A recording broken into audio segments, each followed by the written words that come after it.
Assalamualaikum warahmatullahi wabarakatuh. Alhamdulillahirrabbilalamin. Ketemu lagi bahasan mengenai manuskrip Nusantara. Di video kali ini saya akan memaparkan sedikit ulasan dari hasil bacaan saya tentang manuskrip ilmu tauhid yang ditulis oleh para ulama atau para santri di Nusantara pada masa dulu. Nah, di sini saya beri judul Ortodoksi Akidah Islam dalam manuskrip ilmu kalam, Ortodoksi Akidah Islam dalam manuskrip ilmu kalam. Nah, nanti ada beberapa manuskrip yang akan saya tunjukkan untuk memperlihatkan kepada kalian gimana perkembangan ilmu kalam pada masa dulu. Nah, sebelum saya memaparkan mengenai manuskripnya, saya akan memberikan pengantar terlebih dahulu mengenai sejarah Islam. Nah, coba diingat dalam mata kuliah kalian tentang ilmu kalam ya. Pasti kalian sudah mendapatkan mata kuliah itu di semester awal. Ada yang berbicara atau menjelaskan mengenai beberapa sekte dalam Islam, bahwa dalam Islam itu tidak hanya satu kelompok ya yang berkembang pada masa dulu. Lihat saja sekarang pun juga masih banyak kan sekte-sekte yang berbeda-beda. Nah, ternyata perkembangan awal mula itu sudah ada semenjak pada masa Khulafaur Rasyidin ya, para khalifah setelah wafatnya Nabi Muhammad. Nah, awal mula ilmu kalam, ilmu yang membahas tentang ajaran tauhid, tentang keimanan dan lain sebagainya, itu awal mulanya ketika masa kekhalifahan Utsman bin Affan itu sudah mulai muncul benih-benih lahirnya beberapa sekte dalam Islam tentang kepercayaan mengenai keimanan kepada Tuhan atau kepada Allah. Nah, sehingga dimulai dari kekhalifahan inilah muncullah beberapa sekte ya. Nanti yang bisa kalian ketahui salah satunya kan ada Sunni, Mu'tazilah, ya kan, Khawarij, dan sebagainya. Itu yang dimaksud sekte-sekte dalam Islam. Nah, yang ada dalam bahasan ilmu kalam. Nah, perpecahan sekte-sekte ini sangat berkembang pesat atau mulai terlihat di publik itu ketika Khalifah Ali bin Abi Thalib. Nah, coba kalian kembali ke materi sejarah pada masa dulu ya. Ketika masa Khalifah Ali bin Abi Thalib ini, bagaimana banyak peperangan antara kelompok Ali dan juga kelompok yang tidak mendukung Ali ya, atau kelompok Khawarij. Bahkan ada juga sudah muncul kelompok Mu'tazilah ini. Nah, beberapa sekte itu memunculkan pemahaman tersendiri mengenai tauhid atau tentang keimanan. Nah, itu yang menjadi pengantar yang nantinya banyak kitab-kitab yang membahas tentang ilmu kalam. Tidak hanya satu kitab yang menjadi pedoman umat Islam untuk memahami tentang keimanan kepada Allah, kepada Al-Quran, kepada Rasul dan sebagainya. Itu ada beberapa kitab. Nah, dan disitulah nanti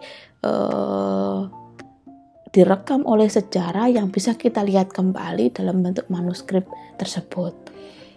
Nah, tadi kan berbicara mengenai ilmu kalam ketika awal mula Islam datang ya. Nah, sekarang coba kita lihat gimana perkembangannya ketika masuk ke Nusantara.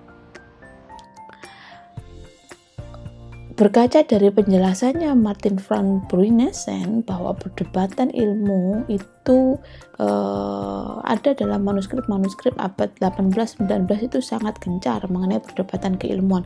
Meskipun perlu ditekankan bahwa manuskrip awal mula manuskrip muncul tidak pada abad ini, abad sebelumnya itu juga sudah banyak kan, tapi mulai berkembang pesat atau muncul banyak perdebatan ilmu yang berbentuk kajian atau berbentuk suatu manuskrip atau tulisan tangan di kertas Eropa atau di Teluang atau di lontar dan sebagainya. Itu ketika abad ini. Ini menurut Martin van Bruynesen. Nah, beberapa tokoh awal tentang ilmu kalam yang mungkin kalian juga sudah pernah mendengarnya ya, yaitu Syekh Siti Jenar, Hamzah Fansuri, Syamsuddin Sumatrani. Itu merupakan beberapa tokoh awal dalam kajian ilmu alam di Nusantara yang tidak diterima ajarannya. Nah kan mungkin ada yang tahu bahwa gimana berakhirnya para tokoh tersebut, yaitu berakhir di tiang gantungan. Nah karena apa? Ajarannya dianggap menyesatkan. Ajaran tentang keimanan, tentang ilmu kalam, tentang Tuhan itu menyesatkan.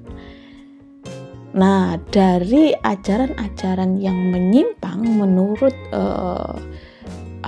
mayoritas ulama di Nusantara ketika itu, mulailah muncul manuskrip-manuskrip yang ortodok tadi, yang ajarannya mengajarkan tentang keimanan yang bisa diterima oleh semua kalangan, seperti itu.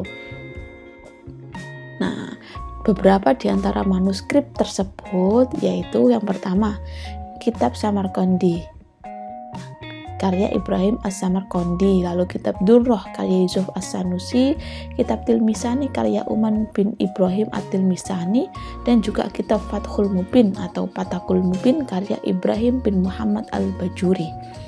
Nah, itu beberapa manuskrip yang ada di Nusantara yang mencoba untuk mengkonter atau menutup pengetahuan masyarakat atau para umat Islam di Nusantara tentang ajaran ilmu kalam atau tauhid yang menyesatkan dari para tokoh awal tadi. Nah, itu awal mula munculnya perkembangan ilmu kalam yang ortodok tadi, yang bisa diterima oleh mayoritas, seperti itu. Nah, ini gambarnya ya, gambar manuskrip yang nanti coba saya ulas sedikit. Bentuk manuskrip ilmu kalamnya seperti itu, bahwa di dalam teksnya itu berbentuk teks dengan berbahasa Arab, akan tapi maknanya memakai makna interlinear atau makna gandul ya. Kita familiar menyebut dengan makna gandul, atau dalam kajian akademik itu ada yang menyebut dengan makna interlinear. Nah, itu dengan bahasa Jawa. Ada yang bahasa Jawa dan juga bahasa Sunda, tapi yang saya gunakan untuk saya baca dalam materi ini manuskrip yang maknanya memakai bahasa Jawa, seperti itu. Nah, kalian sudah dapat materi kolofon ya. Nah, yang dimaksud dengan kolofon itu ini. Yang coba lihat sebelah kanan itu ada yang meruncing ke bawah, itu disebut dengan kolofon. Nah, di dalam kolofon ini biasanya ada informasi tentang identitas dari kitab tersebut. Ya, coba kita lihat. Ini kitab apa? Nah, ini ternyata kita bisa menemukan Tamat Alkitab Al-Musamma, siapa nih? Fathul Mubin. Wallahu a'lam bishawab. Nah, berarti kitab ini sebenarnya kitab Fathul Mubin. Makanya kita tahu, saya bisa mengetahui bahwa penjelasan ilmu kalam yang ada di manuskrip ini diberi judul kitab Fathul Mubin. Nah, itu salah satu fungsi kolofon. Ini sudah pernah saya jelaskan ya tentang kolofon. Nah, nanti kalau kalian menemukan manuskrip atau mengkaji suatu manuskrip, langkah awal untuk melihat identitas manuskrip itu langsung coba cari kolofonnya ada enggak, dan ada dapat informasi apa kalian dalam kolofon tersebut. Nah, ini kitab yang kedua. Kitab yang kedua, ini apa kitabnya? Coba kita lihat kolofonnya. Ini kitab ilmu kalam yang judulnya apa? Nah, di sini singkat saja saya baca langsung ke judulnya ya. Tamat Syarah At-Tilmisani wallahu a'lam wa Allahumma sallimna minad dunya wal akhirah. Nah, ternyata kitab ini disebut dengan Syarah Tilmisani. Nah, itu informasi penting yang bisa kita dapatkan dari kolofon. Nah, dua manuskrip itu nanti coba saya bandingkan, saya jelaskan sedikit. Yang pertama yaitu kitab Syarah Tilmisani tadi, bahwa kitab Syarah Tilmisani dari kolofon tadi sudah saya sampaikan bahwa judulnya Syarah Tilmisani. Pengarangnya ini saya menemukannya tidak di kolofon, tapi di bagian pengantar di awal, yaitu Abdullah Muhammad bin Umar bin Ibrahim At-Tilmisani. Nah, itu pengarang kitab Ilmu Kalam Tilmisani ini. Nah, kemudian identitas dari manuskripnya ya, kita perlu menyampaikan identitas manuskripnya dulu sebelum masuk ke isi pembahasan kitabnya.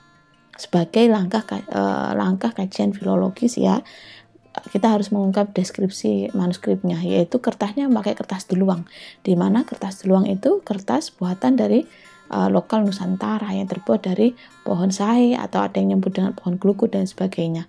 Nah, seukuran kertas folio. Nah, kertas yang dipakai kertas deluang dan bentuknya manuskrip itu besar, ternyata seukuran kertas folio, bukan A4 ya, bahkan bukan seperti kitab buku pada umumnya yang kecil itu pada di era sekarang. Kertas folio kan berarti besar. Dan ciri-cirinya juga kita bisa mendeskripsikan bahwa uniknya dalam manuskrip itu memang setiap akhir pembahasan, misalkan kalau dalam buku sekarang kan bahasan itu akan berganti ke bahasan selanjutnya kan dengan bentuk subbab atau paragraf, nah seperti itu ya. Nah, kalau di dalam manuskrip itu tidak ada seperti itu, sehingga butuh ketelitian atau kecermatan para pengkaji atau para pembaca manuskripnya untuk mengetahui sampai mana bahasan ini, bahasan yang misalkan bahasan tentang keimanan itu sampai mana. Nah, kalau tidak dibaca dengan teliti dan hati-hati, maka akan bercampur dengan bahasan yang lainnya sehingga akan membuat bingung seperti itu. Yang kedua, kitab Fathul Mubin. Nah, ternyata kitab Fathul Mubin ini merupakan syarah dari kitab Ummul Barohin. Nah, yang di pesantren mungkin sudah familiar ya bahwa kitab Ummul Barohin ini ada yang masih digunakan di pesantren. Ternyata kitab Fathul Mubin ini adalah syarah dari kitab tersebut, yang mana pada masa dulu ini berarti Ummul Barohin dan syarah dari Ummul Barohin ini sangat terkenal, karena manuskrip kitab Fathul Mubin ini tidak ditemukan 1 atau 2 manuskrip saja di Nusantara, banyak sekali. Kalian nanti cobalah cari di repositori digital ya, misalkan di Perpusnas atau di di website Dreamsea, itu pasti ada manuskrip Fathul Mubin atau syarah Ummul Barohin ini. Nah, ini menunjukkan bahwa ilmu kalam, manuskrip tentang ilmu kalam yang ortodok itu sangat gencar disebarkan pada masa dulu. Nah, untuk mengenai deskripsinya sama ya seperti Tilmisani tadi, kertasnya deluang, seukuran juga folio. Akan tetapi Fathul Mubin ini lebih rinci dari Tilmisani karena, nah ini kenapa kok saya sebut lebih rinci? Beberapa penjelasan tentang i'rab, tentang kajian linguistiknya itu dijelaskan lumayan detail dalam kitab Fathul Mubin. Nah, ini kan lebih menarik ya, bisa ada bahasan selain tentang keimanan, juga bisa pembaca bisa memahami tentang keilmuan i'rab. Nah, seperti itu. Kita masuk ke isinya ya. Masalah isi, ternyata 2 kitab ini membahas yang pertama tentang masalah keimanan, tentang Tuhan, tentang taat kepada Allah, takwa kepada Allah, tentang keimanan. Nah, di mana kitab Fathul Mubin, FM ini saya singkatan dari Fathul Mubin ya. Kitab Fathul Mubin itu dijelaskan dengan tegas bahwa ini merupakan ajaran Imam Abu Hasan Al-Asy'ari, yang mana ajaran Al-Asy'ari ini masih bertahan hingga sekarang kan di Nusantara. Makanya tadi saya sebut bahwa ilmu kalam yang ortodok, karena bisa diterima dan sesuai dengan apa yang ada dalam ajaran Islam secara umum, seperti itu. Kalau ajaran tadi Syekh Siti Jenar dan sebagainya tadi kan mengajarkan tentang wahdatul wujud yang belum tentu itu bisa diterima, karena ada beberapa hal yang tidak bisa dinalar seperti itu. Di mana Imam Abu Hasan Al-Asy'ari ini memahami bahwa iman itu tasdik. Nah, dalam manuskrip itu dijelaskan bahwa iman adalah tasdik dengan hati, percaya dengan hati, dan mengatakan dengan lisan, serta melakukan kewajiban adalah cabangnya. Nah, di dalam penjelasan itu saya coba mencari rujukan apakah ada dalam kitab-kitab ilmu kalam saat ini yang mempunyai penjelasan yang sama. Ternyata saya menemukan di buku Syarosani Al-Minal wa Nihal itu juga ternyata menjelaskan tentang konsep dari Imam Asy'ari tentang iman itu sama seperti itu. Nah, ini kan menunjukkan bahwa penjelasan dalam kitab ini adalah penjelasan yang penjelasan yang ortodok tadi, yang sesuai, yang bisa diterima. Sedangkan, nah ini yang berbalik sekte yang lain, seperti salah satunya dari Mu'tazilah, menganggap bahwa dua bentuk ini tadi, tasdik dengan hati dan dengan lisan, itu sesuatu yang berkaitan erat dan mempunyai esensi yang sama. Kalau Mu'tazilah itu nggak ada bedanya, entah itu iman itu harus dengan tasdik dan melakukan secara lisan.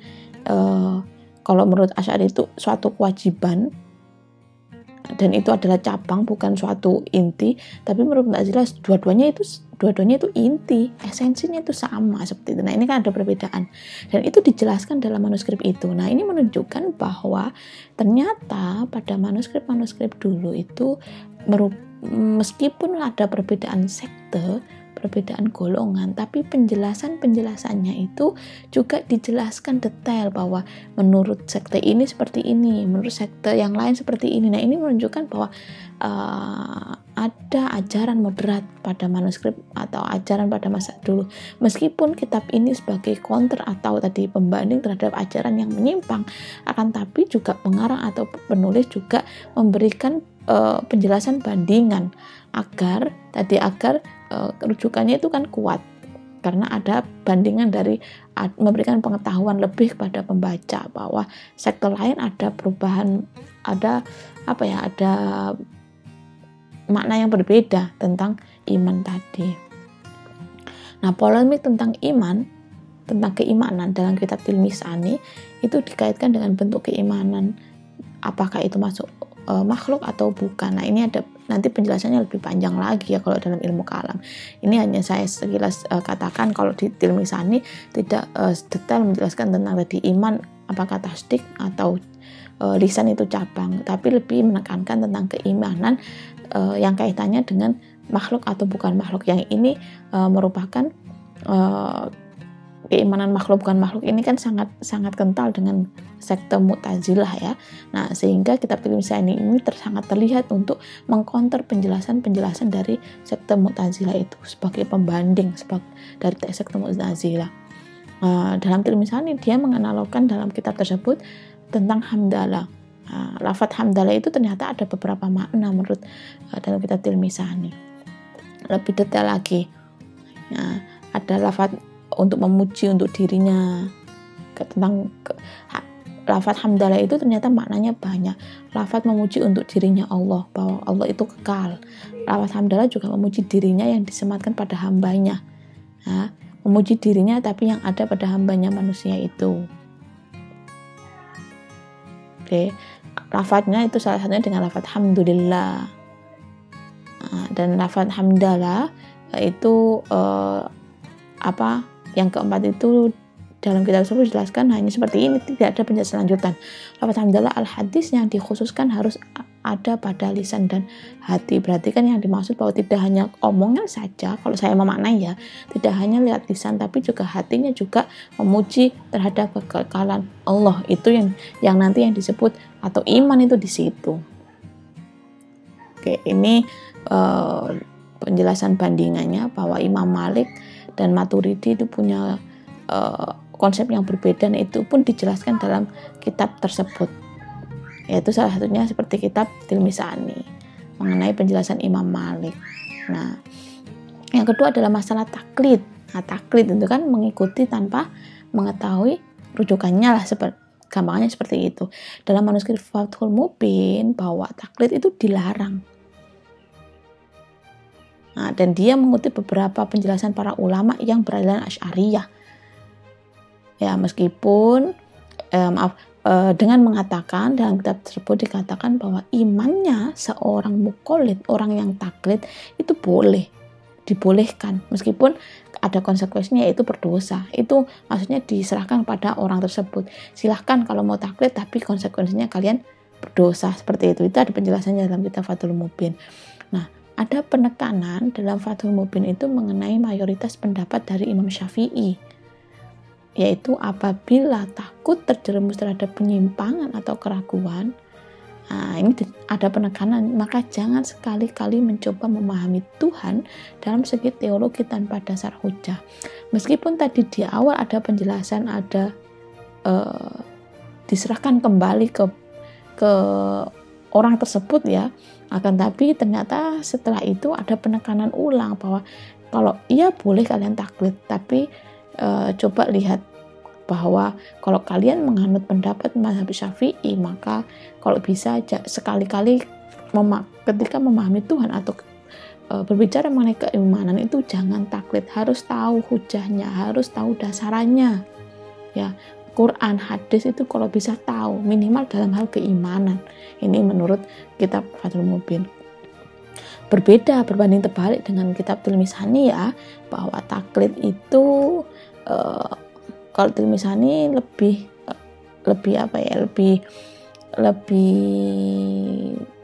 keras penekanannya, bahwa taklid dalam masalah tauhid itu tidak sah langsung seperti itu.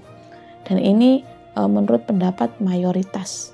Nah, langsung dikatakan bahwa taklid itu tidak sah, tidak boleh, dilarang. Alasannya, kitab Tilmisani menjelaskan alasannya, yaitu karena berdasarkan perintah Allah yang menekankan kepada orang mukmin ketika beribadah wajib mengetahui dalil qot'i.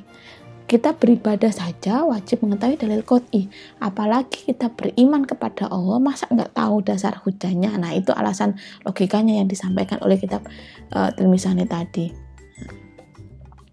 Bahasan ketiga yaitu tentang masalah sifat wajib. Ini kalian pasti sudah memahami ya ketika belajar keimanan kalam, kan ada kitab nafsiyah yang dan juga ma'anil ma'nawiyah yang lafadznya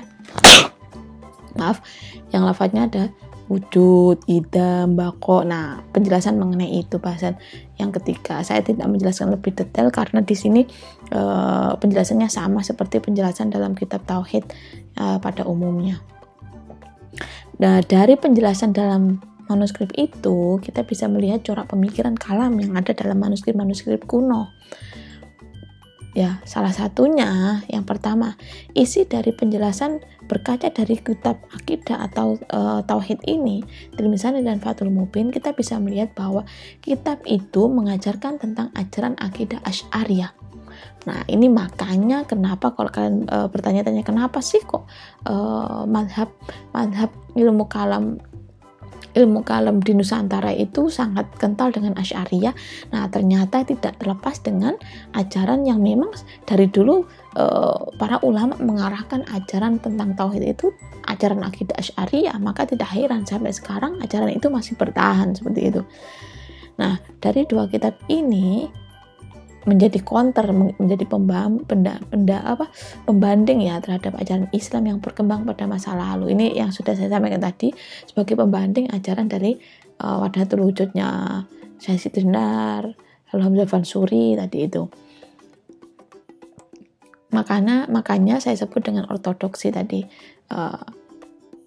atau ajaran Islam yang bisa diterima oleh mayoritas. Imam Sanusi yang mengarang kitab matan dari Syarah Tilmisani dan Fathul Mubin mempunyai peran besar dalam pewacananan akidah Asy'ariyah di Nusantara. Nah, ternyata ketika saya telusuri dua kitab ini kan dua-duanya sama-sama kitab syarah.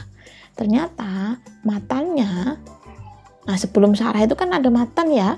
Nah, dalam di pesantren pasti kalian paham matan, lalu ada kitab syarah, lalu nanti juga ada lagi hasyiyah seperti itu. Nah, dalam kitab syarah dua kitab ini ternyata satu matan, yaitu matan dari kitab Imam Sanusi. Ternyata pada masa dulu satu kitab itu banyak sekali syarahnya yang bahasanya bisa jadi berbeda atau berbanding terbalik antara satu dengan yang lainnya. Nah, ini kan menunjukkan bahwa pada masa dulu gimana luasnya keilmuan, gimana bahwa meskipun rujukannya itu satu kitab yang sama, tapi penjelasannya bisa beragam bentuk ya, beragam pengetahuan yang bisa kita dapatkan dari kitab tersebut. Nah, dua kitab ini sama-sama mewacanakan akidah Asy'ariyah di Nusantara. Nah, dari sini kita bisa lihat corak ilmu kalam dan sudah kita bisa menarik benang merah mengenai akidah Asy'ariyah yang berkembang hingga sekarang di Nusantara, bahwa ternyata tidak terlepas dari campur tangan para ulama dulu yang bisa kita lihat dari manuskrip-manuskrip peninggalan mereka yang disebarkan di berbagai tempat, berbagai daerah. Karena kalau kalian ketahui, dua kitab ini saja, Fathul Mubin dan Tirmizani ini, tidak hanya ada dalam satu tempat. Saya sendiri ya mencari dan membaca ketika mendapatkan manuskrip itu di ahli waris ya, di ahli waris, ketika bertemu dengan orang yang memiliki atau menyimpan manuskrip, ternyata ketika itu ilmu kalam banyak sekali yang saya temukan kitab Syarah Tirmizani dan Fathul Mubin itu hanya di daerah Kediri, Jawa Timur saja. Belum ketika kita melihat di daerah lain ya. Nah, ini menunjukkan bahwa kitab ini sangat familiar pada masa dulu, tapi yang menjadi pertanyaan kenapa di masa sekarang kitab ini sudah tidak familiar? Apakah memang kekurangan pengetahuan orang sekarang terhadap maraknya kitab-kitab ilmu kalam yang ada atau seperti apa? Nah, itu menjadi pertanyaan besar. Penjelasan mengenai konsep keimanan yang ada dalam dua manuskrip ini sebagai bantahan terhadap kelompok Mu'tazilah. Nah, tadi sama ya, sebagai bantahan. Kitab ini ortodok karena sebagai bantahan terhadap penjelasan-penjelasan yang menyimpang. Seperti itu. Oke, itu saja penjelasan dari saya yang terakhir. Nah, untuk melihat tentang manuskrip ilmu kalam ini yang gimana akidah Asy'ariyah sangat berkembang, yang diwakili oleh dua kitab ini yang saya tadi katakan banyak marak atau banyak tersebar dua kitab ini di berbagai perpustakaan atau koleksi pribadi orang. Nah, coba sih kalian cari ya. Nah, ini tugas, coba kalian cari di websitenya Perpusnas. Nah, nanti di Google bisa kalian lihat di Perpusnas atau websitenya Dreamsy atau yang lainnya lah. Itu nanti saya berikan ke kalian. Cari di Google gimana kalian enaknya di mana kalian mencari itu, tapi usahakan di online saja melalui website online itu. Coba cari tentang manuskrip ilmu kalam atau ilmu tauhid. Nah, saya tidak menugaskan untuk mencari isinya, menjelaskan isinya, tapi secara singkat aja deskripsinya dulu. Ini untuk pembelajaran nanti ya, pembelajaran untuk tugas berikutnya. Coba jelaskan deskripsi dari kitab itu, lihat kolofonnya, lihat bentuk kertasnya, ada identitas apa yang kalian temukan. Nah, nanti kita lihat, kita kumpulkan ternyata dari satu kelas ini menemukan kitab ilmu kalam, apakah menemukan judul yang sama semuanya atau berbeda-beda. Nah, dan ini nanti bisa kita mengkerucutkan bahwa kajian ilmu kalam di Nusantara itu sangat berkembang pesat pada masa dulu dengan hadirnya banyak kitab-kitab ilmu kalam, tidak hanya 1, 2, 3 kitab saja, tapi banyak judul kitab yang berkembang dan di era sekarang itu sudah jarang digunakan. Seperti itu ya. Terima kasih, semoga memberikan manfaat kepada kalian terhadap analisis isi dari manuskrip-manuskrip yang ada di Nusantara. Ketemu lagi di materi selanjutnya. Wassalamualaikum warahmatullahi wabarakatuh.